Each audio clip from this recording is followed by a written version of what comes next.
Boa tarde, pessoal. Muito boa tarde a todos. Obrigado por estar aqui conosco. Me apresentando, Alor Neto, eu sou gerente comercial da NVIDIA. Antes de passar aqui para o meu amigo, falar um pouquinho da NVIDIA. Para quem não conhece, a NVIDIA é uma empresa criada em 1993, uma empresa que acho que a maioria de vocês, se não os filhos de vocês, devem conhecer pelas placas de games, voltaram muito para essa área de visualização. Então, é uma empresa que começou, está isso muito forte no nosso DNA, mas isso hoje corresponde a menos de 10% da receita da companhia, para vocês terem uma ideia.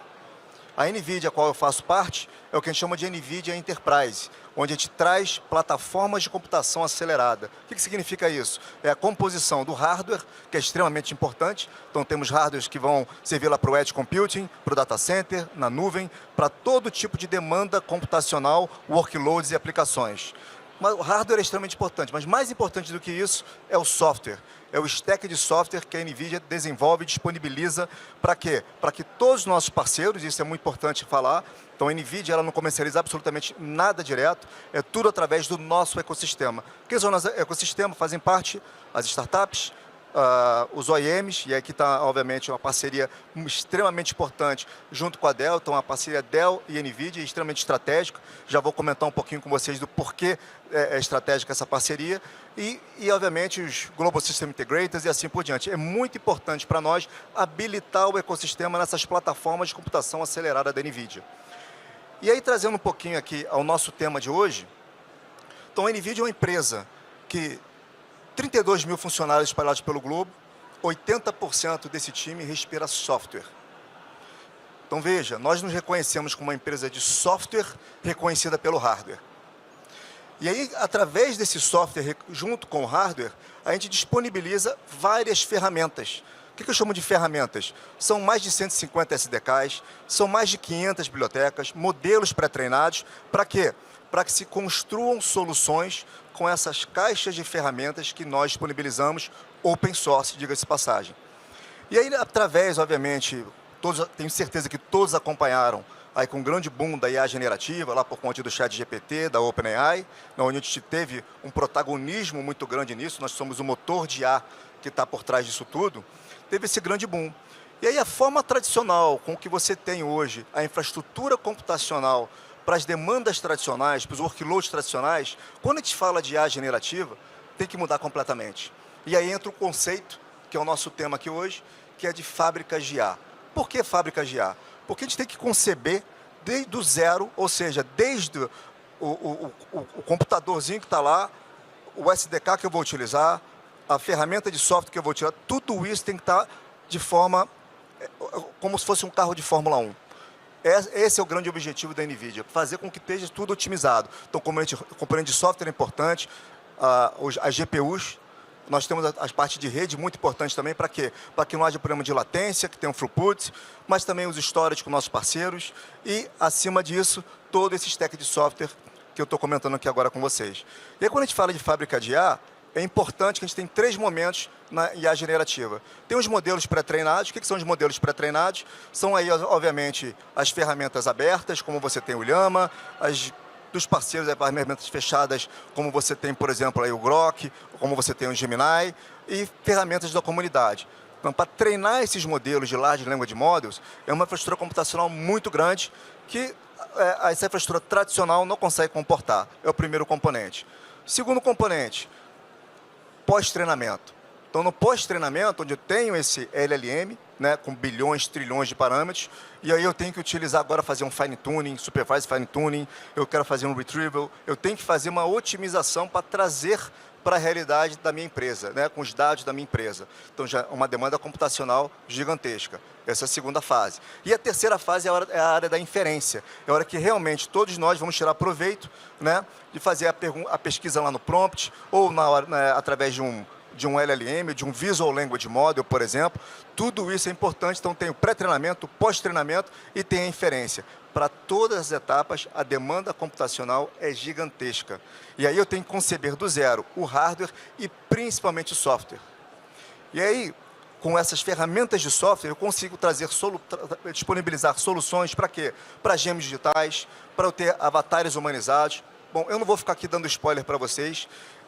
Ninguém melhor do que eu, o meu parceiro, nosso grande parceiro da Dell, Technologies, que Rogério Scholla, que vai materializar um pouquinho para vocês do que é exatamente esse conceito e os casos de uso que podem ser usados com essa fábrica de IA de Dell mais NVIDIA. Antes de passar a palavra, Scholla, só um convite para vocês. Todo março todo março a gente tem o nosso GTC, o GPU Technology Conference. Convido a todos, quem puder estar lá em São José, na Califórnia, será um prazer, vocês vão ver todo o ecossistema, mas também quem não puder estar presencialmente lá, tem o acesso disponibilizado remoto de forma gratuita para todos. Então ficam todos convidados aí para o próximo GTC em março. Com isso eu passo a palavra para o Rogério Scholla. Obrigado, Alaor. Muito obrigado. Vamos lá, pessoal. Vou começar minha apresentação. Aqui a gente vai falar um pouquinho da fábrica de IA. Tudo isso que o Alaor falou, né? Que a NVIDIA traz, como que a gente consegue materializar numa solução. Então a Dell pegou esses componentes e montou uma solução que a gente chama do botão fácil. Como vocês sabem, a inteligência artificial está aí desde os anos 50, né? Começou lá em 56 com Machine Learning e aí vem evoluindo. A gente chegou agora no que a gente chama de IA generativa. Mas o que tem acontecido? A gente teve, em 2022, o ano, digamos, da descoberta, depois vem a exploração e agora a gente está vendo a concretização de casos de uso. Porque é isso que interessa, né? Qual é o caso de uso que faz sentido para eu levar produtividade, né? Para eu levar uma assertividade maior e como que eu implemento isso de maneira fácil, né? Muitos não têm uma equipe de IA dentro das empresas, né? Uma equipe de desenvolvedores. Então a Dell ela construiu uma consultoria interna, tá? E trouxe essa consultoria para a área de arquitetura, junto com a engenharia da NVIDIA. Então tem pessoas da engenharia da Dell trabalhando com a engenharia da NVIDIA para produzir uma solução que se compõe de 3 partes. Uma parte que se chama infraestrutura, onde eu vou ter o quê? A camada de aceleração, formada por GPUs, né? O nome é até um pouco estranho falar hoje, né? GPU, porque ela não tem lá uma entrada de vídeo, né? Não dá para você conectar um cabo ali nesses aceleradores que a gente usa para IA. Então, eu tenho a camada de infraestrutura, servidores. Mas não somente servidores, eu tenho que ter a rede correta para fazer um fabric de IA, né? De baixa latência, principalmente para alguns dos workloads, como treinamento, principalmente, eu vou precisar fazer essa interconexão, porque provavelmente eu preciso de mais de uma GPU ou eu preciso de mais de um servidor, ok? O limite hoje, a gente está em 8 GPUs por servidor. E alguns modelos para serem treinados, eu preciso muito mais do que 8 GPUs. Alguém tem ideia do ChatGPT, por exemplo, a versão 3.5? Quantas GPUs foram utilizadas? Cerca de 10 mil GPUs, né? Durante 9 meses para treinar um modelo de alguns bilhões de parâmetros. E hoje a gente está falando em modelos que vão chegar a trilhões de parâmetros, né? Então, para fazer isso, eu preciso de uma infraestrutura correta. Provavelmente, eu precise também de uma camada de armazenamento. E aí você tem algumas estratégias e protocolos na camada de armazenamento para fazer a GPU conversar direto com a camada de file system, né? Tipo o GPU Direct. Então isso é muito importante. E você vai diminuindo a latência da solução como um todo, ok? Essa é a primeira camada, que está aqui. Camada de infraestrutura. Você pode começar desde uma workstation. Hoje a gente tem workstation que trabalham com modelos de 20 bilhões de parâmetros, né? Para o desenvolvedor isso é muito interessante, porque eu consigo fazer um MVP, uma prova de conceito, uma prova de valor, né? Num ambiente pequeno, e depois eu consigo escalar isso no que a gente chama do Dell AI Factory, a fábrica de IA da Dell com a NVIDIA. A camada do meio é a camada onde tem o ecossistema de software, que é muito importante, né? O Alaor falou. Por que é importante ter essa camada customizada para a GPU? Para eu ter a maior aceleração possível. E, no caso da NVIDIA, que já está há mais de 20 anos trabalhando, ela já criou esse ecossistema de maneira muito simples. Vocês já devem ter usado os NIMs, ou já devem ter ouvido falar dos NIMs, os microserviços de inferência, por exemplo, que facilita bastante o deploy aí de uma aplicação. Mas não é só isso, você pode integrar nessa camada do meio qualquer coisa. Eu posso integrar uma aplicação que eu desenvolvi, transformo ela num container, coloco ela lá no Triton Inference Server, por exemplo, e vira um componente que eu posso chamar conforme a necessidade, conforme a demanda. Na camada superior, eu tenho a parte de serviços. O que tem nessa parte de serviços? A consultoria da Dell, que foi eleita 2023, 2024 a melhor consultoria de IA, né, dentro de uma companhia. Então a Dell ela tem isso para trazer para todos. Ela desenvolve a solução, ela pode chegar no cliente e fazer um workshop de aceleração para entender o caso de uso e isso passa para a arquitetura para definir qual que seria a melhor arquitetura, principalmente no tratamento dos dados, né? Trabalhando com federação de dados, não importa onde ele está, a fonte, a origem, você tem que fazer uma curadoria inicial para que essa qualidade do dado entre de uma maneira mais assertiva no motor da IA e você possa ter uma qualidade, aquela história, né? A qualidade que você vai obter é tão boa quanto a qualidade dos dados que você está usando para produzir esse caso de uso, ok? E juntando esses três, você atende hoje qualquer caso de uso. Criação de conteúdo, geração, Digital Human, se vocês tiverem a oportunidade de ir no stand da Dell. A gente tem o nosso Digital Human, que eu participei do desenvolvimento, né? Ele está lá, a gente chama de humano digital para atendimento interno dos colaboradores da Dell e para atendimento externo, para atender clientes, e a gente também desenvolve essas soluções de forma customizada para colocar num quiosque, num ponto de acesso também, ok? Então, os casos de uso e a aceleração, junto com essa camada de ecossistema, elas vêm evoluindo, né? Cada dia é uma revolução, cada dia sai alguma coisa nova, e essa coisa nova você já tem dentro da infraestrutura, porque quando você adquire a infraestrutura, você já tem acesso ao NVIDIA AI Enterprise, ao ecossistema da NVIDIA, e já está tudo integrado, customizado para aquela infraestrutura que você escala conforme a necessidade. Começa pequeno e vai crescendo, né?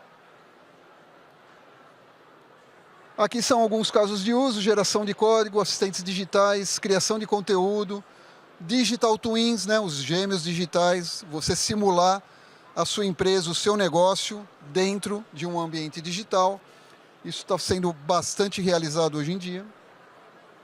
Computer Vision, que não tem muito a ver ali com a IA generativa, mas tem a ver com a IA tradicional, um Machine Learning, mas que você pode ligar também num use case de IA generativa, né, para melhorar. E design e criação de conteúdos. Aqui são alguns dos casos de uso, tem muito mais, né? E o que é a vantagem também dessa solução Dell AI Factor com NVIDIA? Porque eu não preciso usar somente componentes NVIDIA. Eu também posso, é um ecossistema aberto, eu posso colocar outros tipos de módulos, soluções. Eu posso fazer uma camada com OpenShift, Red Hat, eu posso fazer uma camada usando algum código que eu desenvolvi com algum parceiro, né? Eu posso também fazer a criação de um agente. Hoje estamos no ano dos agentes, né, agora. Então, eu posso criar esses agentes e fazer eles se integrarem dentro da solução. Eu trouxe aqui alguns dos ISVs que a gente acabou de lançar no Dell Technology World, que foi lá em Austin, né? Onde a gente lançou soluções com a Cohere, com a Google Cloud, com a Red Hat, com a Green, com a Mistral AI, com Meta, para fazer o quê? Soluções específicas, já prontas, para um determinado caso de uso. Então, em vez de você ter que desenvolver alguma coisa, você já tem esse caso de uso pronto com a parceria alinhada. E o caso que eu mais utilizo para trazer, o que eu trouxe aqui para vocês hoje, é o qual? O caso do Digital Human. Uma visão geral, né? Hoje a gente tem uma parceria para a criação do Digital Human com a NVIDIA, na parte de componentes, na parte de transformar texto em áudio, áudio em texto, né? Fazer sincronismo, áudio to lips, né? Então você vai fazer o sincronismo desse áudio com a fala desse humano digital. E aonde você vai usar esse humano digital? Num posto de atendimento, numa agência para atender clientes, por exemplo, para fazer o primeiro, segundo e até o terceiro nível de atendimento, se for o caso, usando os dados da sua empresa, totalmente numa infraestrutura on-premise. Então, eu não vou colocar isso numa cloud pública, principalmente no setor financeiro, né? Que tem uma grande preocupação com dados, segurança dos dados, LGPD. Eu faço uma infraestrutura totalmente on-premise. Muitas vezes, dependendo da demanda e da necessidade, eu consigo colocar esse humano digital numa workstation, rodando offline, com modelos de até 200 bilhões de parâmetros, né? Rodando offline, dentro da workstation. E fazendo a renderização desse humano digital, fazendo como se fosse um RAG, com conteúdo próprio, né? Sem ter um acesso à internet, por exemplo. Ou você tem o caso de uso que a gente desenvolveu para um aeroporto, onde você tem o quiosque de atendimento, que pode acessar a internet, pode acessar outros tipos de sites, né? Ou outros tipos de conteúdos. Esse humano digital, você pode desenvolver com a característica que você quiser. Você tem um estúdio de criação, onde você desenvolve a fisionomia, os traços, a personalidade, se vai ser um avatar que vai se, digamos, agitar muito, ou se ele passa uma impressão de mais seriedade, você configura esse comportamento, você configura a personalidade, e ali tem o Michael Dell, né, ali do lado direito, testando o avatar numa das feiras que a gente fez. Esse avatar nosso se chama Andy, tem a Clara, tem a Andy, e tem um caso de uso que eu vou mostrar que a gente fez para a cidade de Amarillo, no Texas, que tem cerca de mais de 90 idiomas diferentes, dialetos, idiomas diferentes, e lá a dificuldade era como que eu posso atender a pluralidade de habitantes da maneira mais assertiva possível. Então a gente criou uma solução com o humano digital que entende a linguagem ou o dialeto ou o idioma falado nativamente e instantaneamente já consegue responder também no mesmo idioma. Fizemos até na nossa fábrica aqui, em Hortolândia, um avatar digital que trabalha em Libras.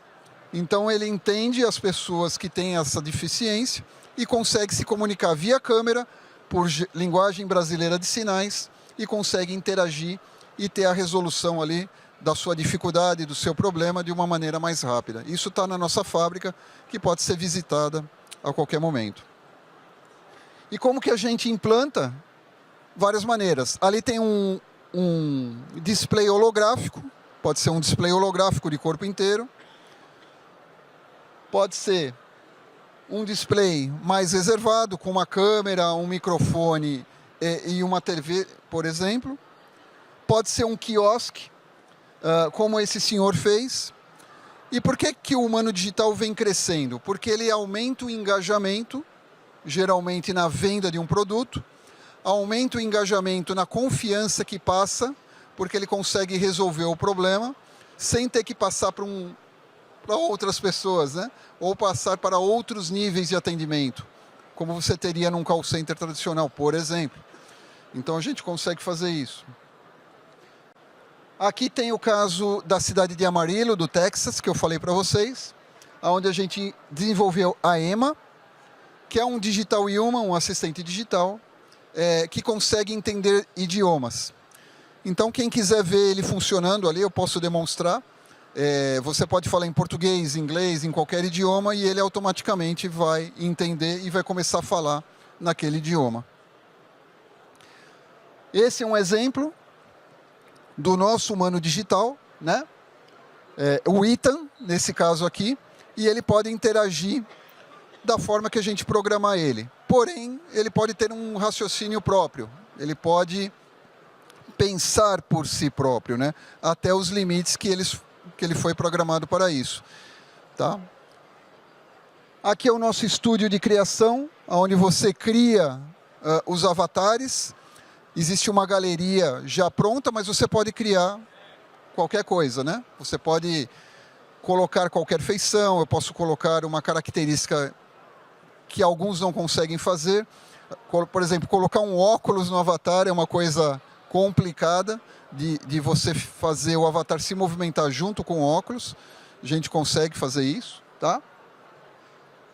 E aí eu tenho alguns exemplos. E aí você pode usar também qualquer modelo um modelo open source para alimentar esse avatar, ou um modelo que você customize, pegue lá o open source, faz uma customização, vira um SLM, né, um Small Language Model, e você pode utilizar isso até numa mídia móvel, num celular, por exemplo, né? Que é o que vai acontecer, né? A gente está quantizando os modelos, diminuindo o tamanho deles, aumentando a precisão, a acuidade, para conseguir colocar ele em dispositivos menores. Aqui eu tenho como que eu desenvolvo. Posso desenvolver, como eu disse, numa workstation. Depois da workstation, eu posso colocar isso em produção num ambiente mais robusto, porque às vezes eu tenho que atender não somente um usuário, tenho que atender 1.000, 2.000, 10.000 usuários simultâneos. É como se fosse um chatbot, só que em vez de ser somente texto, você pode interagir com a fala normal, né? Com o que a gente chama de natural language, né? Linguagem natural. Ok? Entende Libras também, né? E aqui como que você se comunica com esse avatar, pode ser por gestos, como eu disse, pode ser interação com o microfone, pode ser interação visual. Então, a gente coloca essas camadas, né, dentro da solução e entrega isso como se fosse um pacote fechado, né? É um desenvolvimento próprio da Dell que você pode adquirir e customizar conforme a sua necessidade. Para isso, a Dell também produziu o que a gente chama de Dell Validate Designs, ou seja, os designs de arquiteturas que são validados junto com a NVIDIA, junto com os nossos parceiros. Por exemplo, quem faz a renderização do avatar é uma empresa chamada Unikey, né? E aí você consegue com isso, com essa certificação, com essa validação, saber que ele vai funcionar daquela forma. Você pode até baixar, se você for aqui no site da NVIDIA, não sei se vocês conhecem, build.nvidia.com, alguém já acessou? Esse é um site da NVIDIA que você pode testar blueprints, você pode testar modelos, né, de forma gratuita, você pode baixar os NIMs, que já são os modelos prontos, customizados, né? Você só vai precisar ali, se for para produção, de uma API Key, você vai fazer uma conta ali, nesse build.nvidia.com, e vai ter uma conta e vai ter alguns créditos para utilizar. Se você compra a solução da Dell, essa licença já vem junto e a você não tem limite de utilização, ok? E aqui está esse site que eu falei, de blueprints, né? Onde você pode testar os humanos digitais baseados na plataforma NVIDIA. E aí, se você quiser levar isso para a produção, você vai chamar a Dell vai lá, vai te ajudar e vai colocar isso de forma customizada para você. Aqui nós temos o nosso arquitetura de referência. Então, se você quiser colocar a mão na massa, for um desenvolvedor, quiser saber como que a gente desenvolveu essa solução, pode baixar esse documento da internet. Ele é público, tá? E lá tem toda a estrutura que a gente usou para construir a solução. Lembrando, dentro da solução, eu faço a parte de guarda-reios. Então, eu tenho um guarda-reio tanto na entrada como na saída. Eu tenho um checador de alucinação, né? Para checar se aquela resposta que o avatar está dando faz sentido ou não faz sentido. Como agora a gente está na era do reasoning, né? Do raciocínio da IA, você permite que ela faça um reflection, que ela fica lá mastigando aquela resposta, passando para outro agente, para ver se aquela resposta faz sentido para o contexto daquela pergunta, que essa é uma parte muito importante agora. Antigamente, baseado aí nos primeiros chats GPT, né? Você fazia uma pergunta e às vezes recebia uma resposta que não tinha muito a ver com aquele contexto. Hoje isso já mudou. Então hoje a resposta ela é trabalhada, ela é pensada, ela é raciocinada, né? Por um encadeamento de agentes. Um agente falando para o outro. Então às vezes você faz uma pergunta que aquele agente, aquele modelo não está preparado para responder, ele pode procurar ajuda de outro agente. Ele já passa o contexto para esse outro agente pensa naquela resposta, tenta aprimorar ela, se ele conseguir responder, ele já devolve como resposta. Se ele entende que ainda falta alguma coisa a mais, ele pode passar para um outro agente e assim sucessivamente. Imagina que vocês são empresários e querem lançar um novo produto na América Latina, lá no Peru. Poxa, como é que eu vou saber se esse produto que eu vou lançar faz sentido lá no Peru? Eu posso criar um agente que entenda de comércio exterior, que entenda o mercado do Peru, que consiga fazer análise financeira, e esses agentes podem se falar entre si e me dar essa resposta de uma forma clara e objetiva e, principalmente, até inferir se eu vou ter sucesso ou não vou ter sucesso. Qual que é o mercado, né? E aí está a arquitetura básica de como a gente consegue criar essa solução, ok?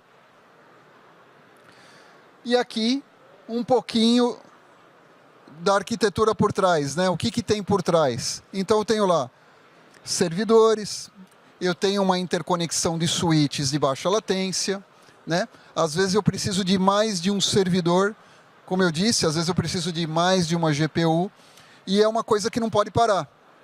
Então eu tenho que ter alta disponibilidade, não posso ter os SPOFs, né? Os pontos únicos de falha, em nenhuma parte dessa arquitetura, ok?